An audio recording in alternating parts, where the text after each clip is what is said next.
In zdaj bomo v svoje gostovanje namestili WordPress. To, kar smo prej za desktop serverjem naredili. In sicer dajte najdete, lepo prosim, Softaculous Apps Installer.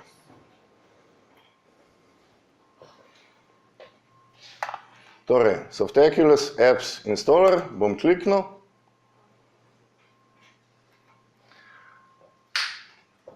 Za začetnike je to pač najbolj poenostavljeno orodje, kar je možno. Se pravi, ne bom vas rabil naučiti, kako se dodaja nove baze, kako se dodaja nove uporabnike za baze, kako se uporabnike dodaja v baze, kako se FTP-ja datoteke na strežnik. Skratka, vse te stvari bomo skozi Softaculous za neki kliki imeli narejeno. Tako da dajmo izbrati tukajle WordPress. Jaz bom šel z miško čez WordPress in kliknil na Install. In tukaj mi zdaj da možnost, da si izberem mojo domeno, na katero si bom namestil WordPress. Si bom našel tukajle v spustnem meniju mojo domeno in pa tukajle choose protocol, zato ker smo prej nastavili HTTPS, bom tukaj izbral HTTPS, 3x2. Zdaj, to je tako. Lahko si iz estetskih razlogov izberete eno ali drugo. Lahko imate samo https://domena.com. Lahko imate 3x2 domena.com ali. Tle ni zdaj neke blazne kalkulacije, kar se vam zdi bolj prikupno. Jaz sem še vedno stara šola in dajem 3x2 zraven teh domen. In tukajle bomo zdaj nastavili naš ime naše spletne strani. Če bi kliknila, bi pač lahko spremenila, če bi hotela samo HTTPS. In imaš zdaj brez. Pa to pa sam pobriši. Če ima slučajno kdo tukajle še direktorij, dajte si pobrisati. Zakaj? Zato, ker bo on potem k temu, moja domena.com, naredil še en direktorij, v katerega bo dal WordPress.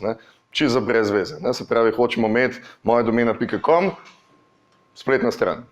Ne pa moja domena.com, poševnica, ne vem, spletna stran, da je spletna stran.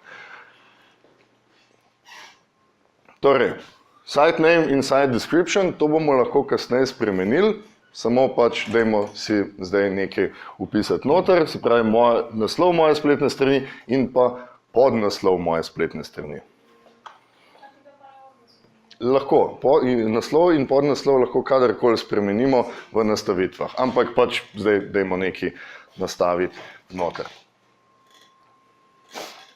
Nekaj, kar sem prej malenkost ignoriral, ko smo nastavljali desktop server na naše računalnike, je sledeče.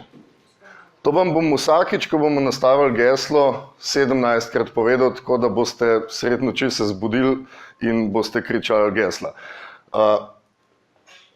Ta stvar je live. Vsak lahko poskuša se vpisati v vašo spletno stran. WordPress je 1/4 vsega spleta. To pomeni, da dajmo maksimalno otežiti delo nekoga, ki hoče priti v to spletno stran, tako da damo maksimalno zakomplicirano geslo. Tako da ne bo, recimo, password ali pa password 1 ali pa, let me in ali pa kakšno drugo. Tukajle na tole ikonco lahko kliknete in generirate neko random geslo. Jaz bi to geslo vsaj še enkrat podaljšal. Tako da je res dolgo geslo in res dolgo časa je potrebno, da bi nekdo prišel skozi brute force napad noter v spletno stran. Mogoče kdo ve, kaj je brute force napad? Gre pač za dost neumen način vpisovanja. Se pravi, ti imaš neko bazo gesel ali pa greš preprosto B, C, D, E, F. In čez nekaj cajta boš prišel do gesla, če je geslo dovolj enostavno. Ne? Ko boš prišel do, ne vem, konc mehkih znakov, boš začel velike znake. Ne? In potem še en znak, in potem še en znak. Ne? Ker je pač spletna stran dosegljiva internetu, ne? Saj bomo potem za določenimi vtičniki bomo to skrivali, pač vedno je higienično imeti te stvari zelo, zelo, zelo zakomplicirane. Da se slučajno ne zgodi, da bi nekdo prišel skozi login noter do tega, do te stvari. Jaz si bom shranil geslo, da ga slučajno ne pozabim. In pa tukaj si nastavite še uporabniško ime za administratorja, se pravi za vas, prvega uporabnika, ki bo na spletni strani in pa svoj e-mail. Jaz bom dal up.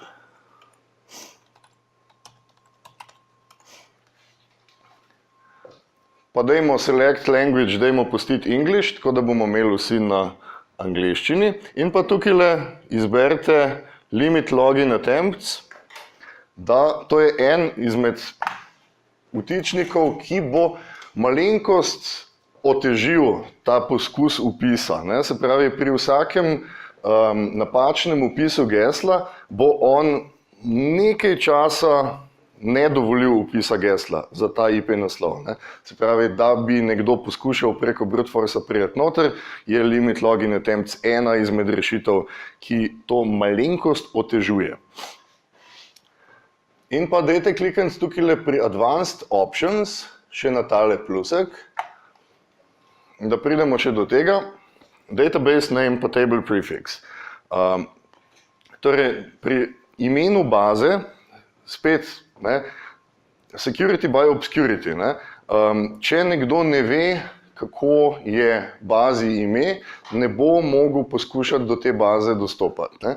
Če nekdo ne ve, kako se vse tabele začnejo, ne bo vedel, kako do tega dostopati. Ne? Se pravi, dajmo še kakšen ekstra znakec pri teh dveh stvareh dati noter, zato da imamo en več korak, kjer bo, jaz bom dal recimo dve veliki črki noter, tako da imam eno stopnjo več za varnost.